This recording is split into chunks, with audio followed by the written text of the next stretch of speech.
It's old-time radio for a new-time generation. It's Roy Kaplan, private investigator.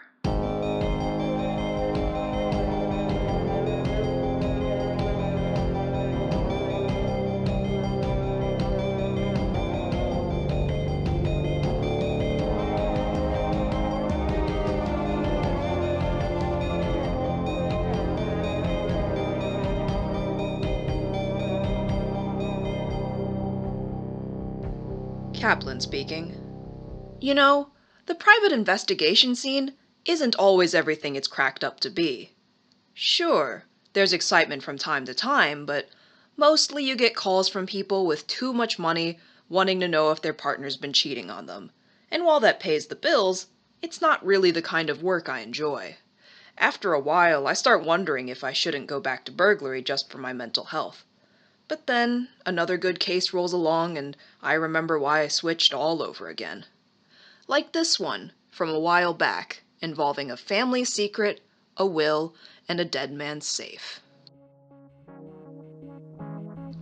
It was a slow Thursday afternoon, and I was at my apartment. Wes had gone out a while ago, off to do whatever it is they do when they're not at home bothering me, and I was watching a program that wasn't very interesting and didn't seem like it would get there anytime soon. I was about to turn it off when the client called. Incoming video call. Oh? Kaplan speaking. Hello, you are Roy Kaplan, the private investigator? Sure. If you need something found or something found out, I'm the man for the job. What do you need? Oh, wonderful. My name is Walter Knightsbridge. You may know my father, OSWALD Knightsbridge? Yeah, I've heard of him. Real rich guy who liked old stuff, I think? If I recall, there was some incident between him and the Historical Institute a year or two ago. That's correct. He was an avid collector of antiques from the 20th and 21st century. It was his biggest passion. Was? Did something happen to him? Yes, sir. He died a week ago from a rare chronic bone disease. The doctor said he would live about 10 years longer if he got an amputation, but he refused. Oh. I'm sorry for your loss. I'm still not sure why you called me, though. You seem very clear on the circumstances of his death. I've called to talk to you about his will. Go on. The will was read yesterday morning. Among the items willed to me was a key for a safe in Father's study. He wrote that he had to confess some horrible secret and that he put it in that safe. Interesting. What was the secret? That's just the thing. I don't know. I opened the safe a few hours ago and it was empty. Someone must have stolen the contents, Mr. Kaplan. So you called a private investigator? Wouldn't it be better to call the Garda for something like this? Well, I would have, except that I don't even know what was stolen. Not what it looks like or what it contains. I was hoping someone like you, who specialized in finding people and things, might have better luck. I know it's not much to go on, but I'm willing to pay 1,000 credits to recover the information, whatever it is. Must mean a lot to you to pay that much. They are Father's last words. Surely you understand. Even if it is something terrible, I must know what he wished to tell me. You will take the case, won't you? Sure. There's not a lot I won't do for 1,000 credits. Why don't I stop by and take a look? Of course. Thank you, Mr. Kaplan. I'll send you the address straight away. Sure enough, Mr. Knightsbridge sent me an address. The place was as close to the city limits as someone could get without having to wear an environment suit, which meant it was worth somewhere in the neighborhood of 5 million credits. The estate was practically large enough to need a map, so Knightsbridge sent a private shuttle to take me from the gates to the mansion proper. Mansion really was the word for it. It was larger than my entire apartment complex and was built out of smooth white stones that were probably real granite, not concrete or geopolymer. No wonder Knightsbridge would spend 1,000 credits on a little private investigator like me. 1,000 credits for him was probably what a fish was for the aquaponics plant.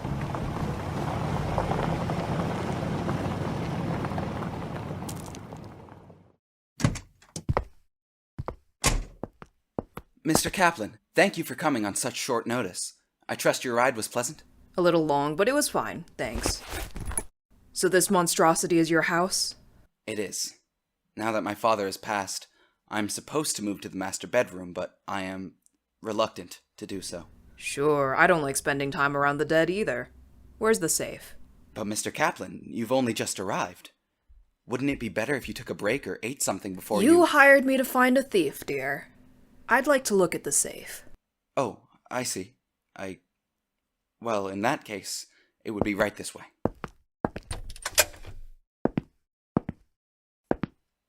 Here it is, Mr. Kaplan. In the wall behind the desk. Not very large, is it? Probably couldn't even fit a loaf of bread. I believe my father only stored the message within it. Yeah, you wouldn't need much space for that. Let me see what we've got. Oh, looks like titanium alloy. No dents or anything. And if I remember this model, the lock is practically unbreakable. You've got the key with you? Why, yes, it's right here. Open the safe for me, will you? Of course.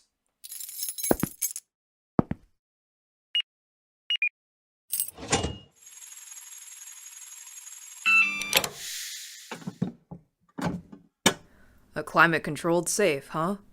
Looks like your old man went all out. I don't see any marks on the inside either. That simplifies things. Why is that? It means nobody broke into the safe. What? But, Mr. Kaplan, I told you, someone must have stolen... I know you did. What I mean is, if I know my safes, and I do, nobody forced the lock.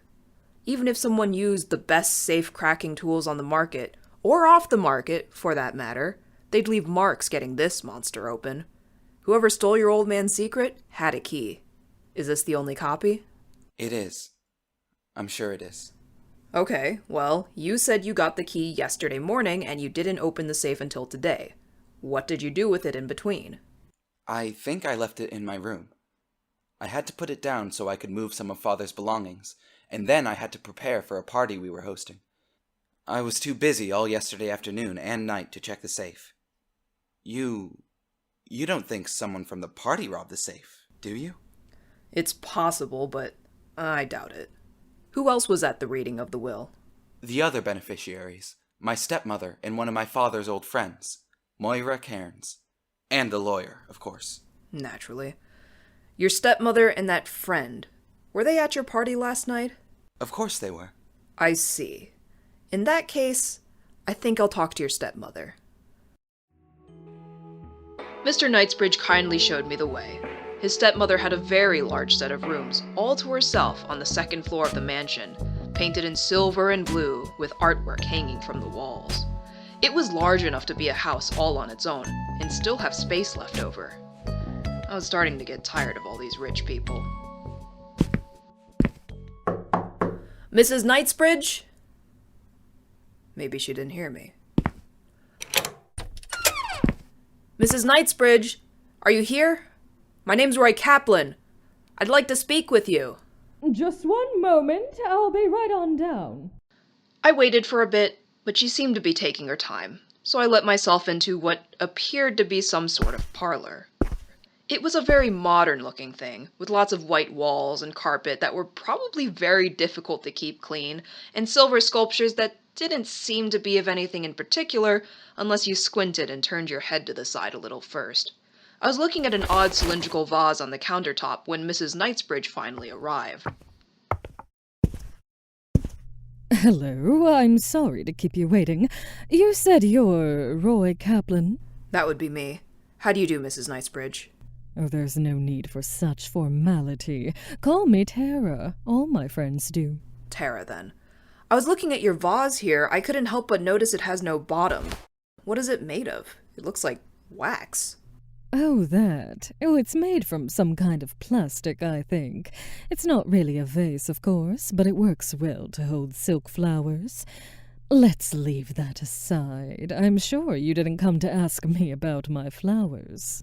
No, I'm actually asking about a robbery. Your stepson told me that your husband's will was read yesterday morning. Yes, that's correct. Why? Has something happened? Well, if you recall, your husband willed the key to a safe to your stepson and said there was some sort of confession inside. But when your stepson opened the safe, there was nothing there. How horrible. What happened? Your stepson believes someone stole it and asked me to find out more. If you don't mind me asking, how many people knew about your husband's will? Only his lawyer. And then, when it was read, Walter, Moira, and me. Yeah, that sounds about right. Do you know what confession could possibly have been in that safe? Of course not. Well, the very idea that Oswald would have something horrible to confess is preposterous. Well, it wasn't necessarily a confession about himself. Are you sure you don't have any idea, Mrs. Knightsbridge? He didn't talk to you about anything at all? We didn't speak very often, unfortunately. Oswald was very passionate about his antiques. He spent very little time talking to people or working on anything else. Oh, I'm sorry I couldn't be of more assistance. It's so horrible that someone would steal from Oswald. You'll let me know if you learn anything about this theft, won't you, Roy? Sure. Thanks for the assistance. I'll show myself out. After that less than useful conversation, I called Knightsbridge the Younger and asked him where I could find Moira Cairns. She lived nearby, but not on the estate, which put her out of comfortable walking distance. But Knightsbridge went ahead and sent another shuttle to take me there. I suppose there were a few benefits to having a bank account so stuffed the city won't let you fill it anymore. The only 3 people who could possibly know about and open the safe were Walter, his stepmother, and Moira Cairns. So I figured that since the first 2 hadn't given me anything of substance, maybe Cairns would. Then, as I came up to the house, I saw the homicide shuttle and realized I could never be so lucky.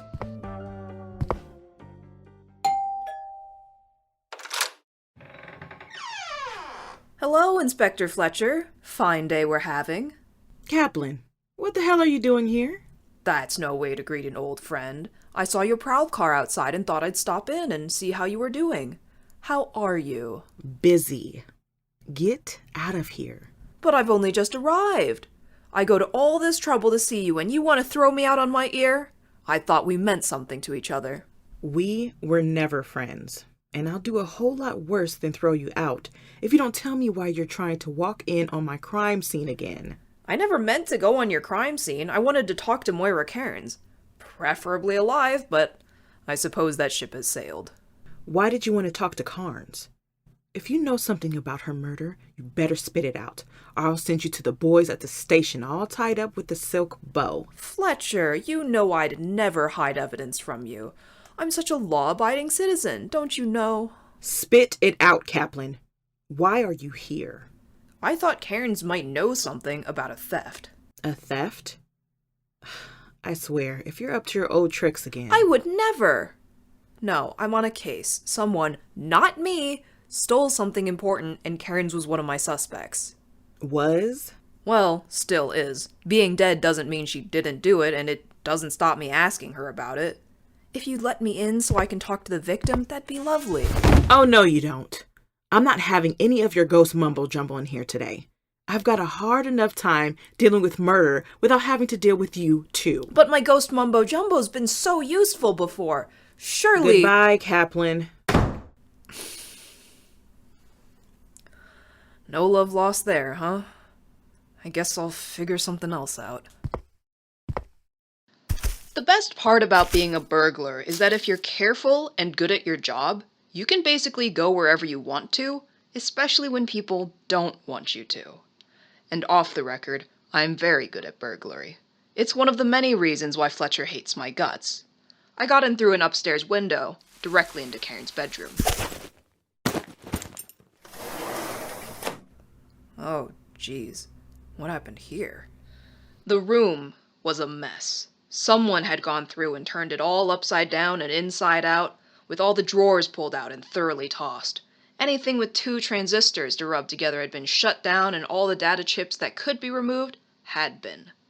Anything that couldn't have the data taken away had been smashed beyond recovery. Clearly, whoever had murdered Moira Cairns had needed to find something or wanted to make sure that no one else did.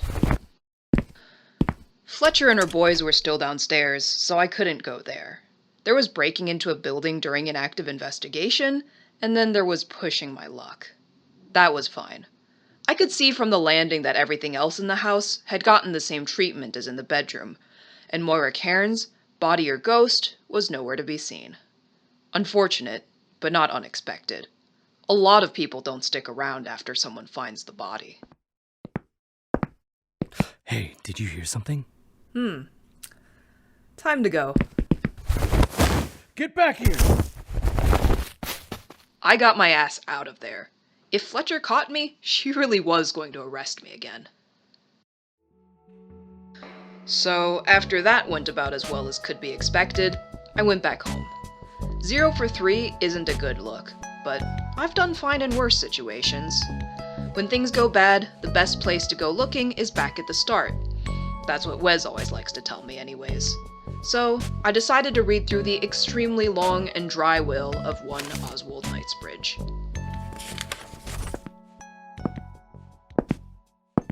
Oh, you're back. Did you get another case? Hello, Wes. Good evening to you too. I'm fine, thanks for asking. I just asked a question. No need to get sore about it. Yes, I got a case. A rich guy wants me to find something that was stolen from his old man's safe. It's supposed to be some kind of horrible confession, and I already looked into the 2 main suspects without finding anything useful. So, now I'm trying to see if there's anything helpful written in the late old Knightsbridge's will. Well, have you found anything helpful? No. Absolutely nothing. For all I know, the safe never had any data in it, and this is all Oswald's idea of a very funny joke. Except, one of my 2 suspects got murdered before I could talk to her. That's probably not a coincidence. With that timing? I wouldn't think so. Either that safe really had some kind of confession in it, or someone thought it did. Whatever it is, it's important. I think I might need to talk to Knightsbridge the Younger again. Incoming video call. Oh, speak of the devil. Hey, Knightsbridge. Mr. Kaplan, I'm so glad to see you. I hope I didn't wake you. No, I was about to call you anyways. What's going on? And, what's all that stuff you got behind you? Oh, this? I decided to sort through the things my father left me. Right, all of the antiques. I remember it was kind of a long list. And he wanted you to keep them all in working condition? That's a lot to ask. Yes, but my father cared very deeply about his antiques. Old technology was practically his only passion in life. Well, if it made him happy. What did you call for? Did something happen? No, I wanted to know how the investigation was going is all. Have you made any progress on finding the message my father left? Not as much as I wanted to. I was hoping you could tell me a little more about your stepmother and her friend. Maybe about how they met your father? Them? Well, sure. It's not a very exciting story, though. Moira and Tara were very good friends even before they met my father. They used to live in the inner city, but after Tara's first husband died, she was so distraught that she moved in with Moira. They got a house in the outer city and lived together before Tara met my father. And where did Tara meet your father? It was at a museum exhibition, I think. Tara's first husband was an art collector. I suppose she and my father connected over history. They both had a lot of interest in the early 21st century. Sure, why not? If you're going to talk about history, you might as well talk about before everything went to shit. So then they got married? It wasn't quite that fast, but yes. After a couple of years, they got married. I was about 7 years old at the time. And did they get along? Well, they never really fought. They didn't talk to each other very often at all after a few years, and you've already seen they have separate rooms. I think they're both happier left to their own devices. Yeah, I kind of got that impression. Is there anything else you wanted to know? No, not really, thanks. You can get back to your antiques, I guess. They are really quaint, you know. I can see why my father enjoyed them so much. Look, see this one? This device is called a phonograph. My father used to play it for me when I was younger. It's hand-cranked, no batteries or cables at all. It's ingenious, the things people came up with before electricity. No, I'm pretty sure electricity existed then. I haven't been able to get this one to work, though. It's supposed to make sounds when you turn the crank, but this one is silent. I don't suppose it's broken. Look, 20th century technology isn't really my wheelhouse, and... Of course it's not working. There's no cylinder. What? I said, I think something may have happened in transit. No, not you. Wes. What did you just say? That phonograph is empty. Of course it's not going to work if there's no cylinder on it. There's nothing to play. And what does a cylinder look like? It's hollow, usually made out of wax or celluloid. There's a thin groove that runs all the way around it that holds the sound. A lot of them are black, but they can be nearly any color. Mr. Kaplan, is everything all right? I'm coming over to the mansion right now. Make sure your stepmother doesn't leave the house. What? At this hour? I don't understand. Trust me, Knightsbridge. I'll explain once I get there. You're leaving? Yeah, I think I figured it out. All of it. You're a lifesaver, Wes. If you weren't dead, and a ghost, and a complete pain in the ass, I'd kiss you right now. You flatter me. Go do your job, Roy. I will. Call Ainsley Fletcher. Dialing. Hello, you've reached the Garda station. Inspector Fletcher speaking. Fletcher, it's Kaplan. Kaplan, you better have a damn good reason for calling me past 11, especially when you broke into my crime scene after I explicitly told you not to. You can't prove that. Oh, you'll find that I absolutely can. And if you don't explain why you're calling this late in the next 15 seconds, I'm going to come over there and arrest you for obstructing an investigation. But Fletcher, that would be abusing your power. We wouldn't want that. Don't worry. I'm not causing problems this time. I'm going to solve one of them. You know that Karen's murder today? How was she killed? Why do you need to know?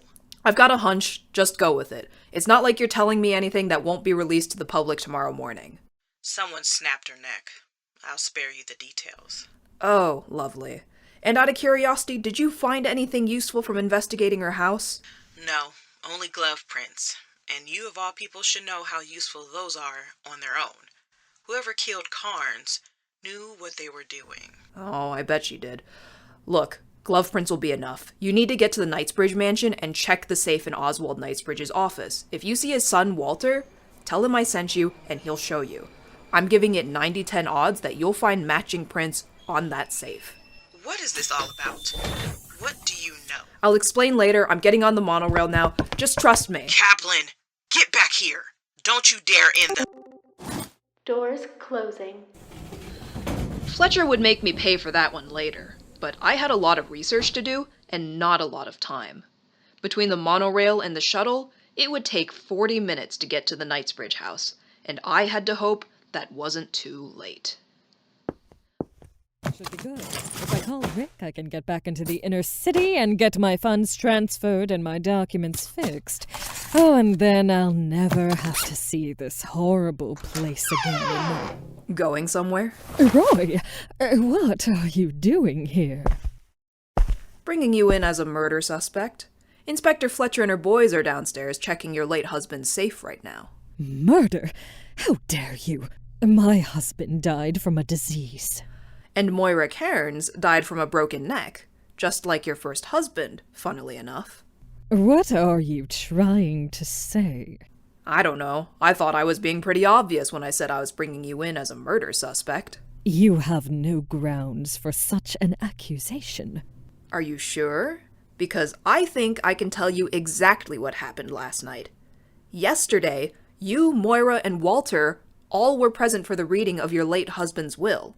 In it, Oswald stated there was some sort of confession of a horrible secret that he had placed within a safe for Walter to see. You heard this and panicked, because you have a horrible secret that you can't let Walter know. If it was such a horrible secret, then how could Oswald possibly have known it? Believe me, we did not talk nearly enough to share all our sordid secrets. Your friend, Moira Cairns, sold you out. She told your husband, and he recorded a confession to be unburied after he died. Well, you couldn't let that happen, so you stole Walter's key and broke into the safe, only to find the data was already gone. Moira was the only other person who could have known about the data, so you went to her house to get it back. Whatever conversation you had with her didn't go so well, seeing as you murdered her at the end of it, then went through her entire house and took out every single piece of data storage, so your secret would stay safe. You think I could do such a horrible thing to Moira? She was my best friend. Sure, if the secret was the murder of your first husband, Aaron Durand. His death got you enough money for you and Moira to move into a new house in the outer city together and put you up into the upper class so you could marry even richer. Obviously, I don't know the details, but I'd speculate that you broke Aaron's neck and Moira helped you fix the scene so it looked like an accident. You must have trusted each other implicitly to have each other on the hook like that.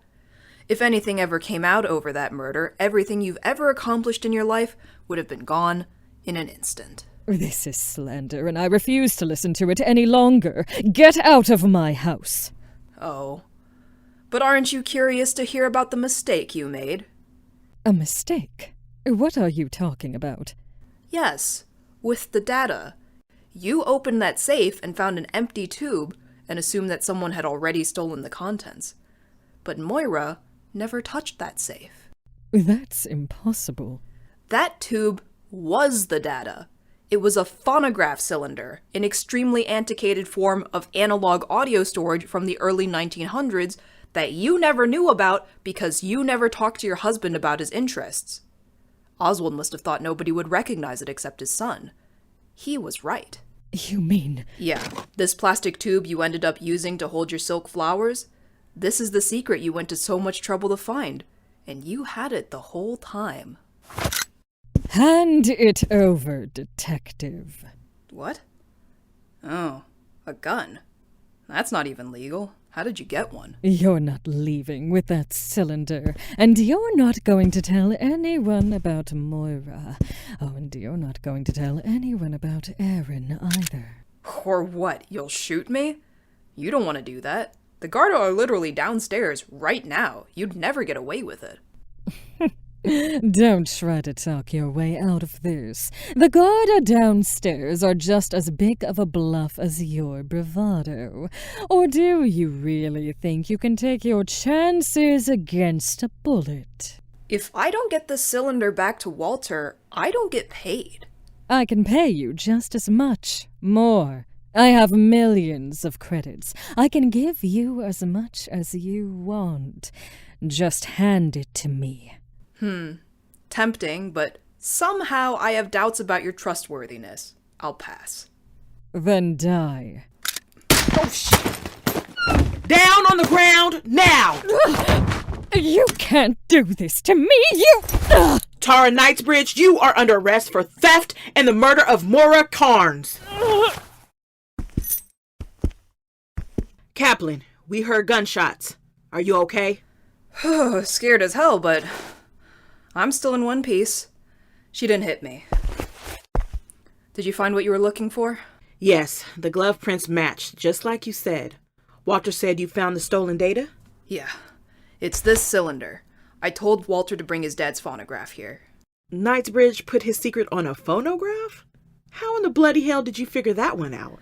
Oh, you know. My roommate knows a little bit about antiques. Probably wouldn't have figured this out without them. I've been to your apartment. You don't have a roommate. I don't? Oh, right. I don't. I'm here. I brought the phonograph. Here it is. Lovely. Thank you, dear. Let's put this cylinder on so I can go home and sleep.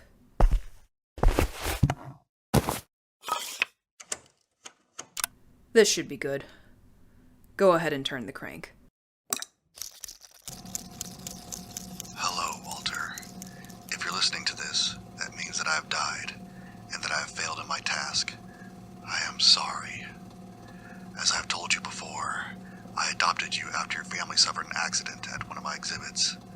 At the time, I had believed your other family members deceased, and could not find any other family members who could take you in. I later learned through happenstance that you had a sister, 3 years older than you, who was fostered by another family at the time of the accident. Since then, I have attempted to find her, without success. I do not know if she is still using the same name that her parents had given her, or if she is even alive now. I am truly sorry I never told you about this. I had hoped to tell you about her when I found her, so you can meet her.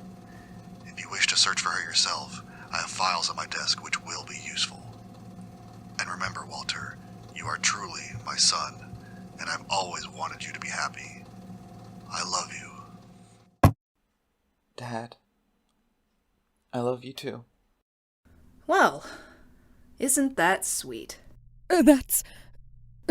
Not quite what you were expecting, was it? Looks like Moira never sold you out after all. You killed her for nothing. No, this can't be true. I don't deserve this! You murdered 2 innocent people. You got close to a third. I'm pretty sure that whatever you get, you've got coming. I'll see you out, Mrs. Knightsbridge. We can talk more at the station. Kaplan, thanks. But next time, when I tell you to stay out of my crime scene, I mean it. I will arrest you. You'd have to catch me, dear. Believe me, if I catch you, an arrest will only be the start of your problems. Don't push your luck. And with that, the case of the dead man's safe came to a close. A murderer was arrested, what was lost was found, and Fletcher didn't arrest me. There was an article about the whole affair on the telecast the next day. It was a very impressive expose, and of course my name never got mentioned even once. Well, that's okay. I got paid handsomely, and in this line of business, that's really what matters. After that, it was a while before I had another interesting and profitable case, but that is a story for another time. You've just heard Dead Man Safe, the 4th episode of Roy Kaplan, Out of Sight. Kaplan was played by Jesse Peng, Wes by Caleb Jensen. Our cast also includes Trace McLaurin, Vanessa Benoit, Mystic Waters, Adrian Tex Silva, Mike Castoro, and Rebecca Clifford. Roy Kaplan is written, edited, and produced by Jesse Peng. Our music is composed by Beacon. This show's brought to you by the Pinwheel Lab. If you like what you hear, you can find us over at Roy Kaplan Pod on Tumblr, or on thepinwheellab.com. If you really like what you hear, you can also support us on Patreon, where you can hear the next episode a little sooner than everyone else.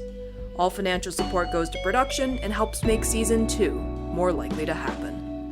What strange and supernatural mysteries await? Tune in next time to find out, and I'll see you on the other side.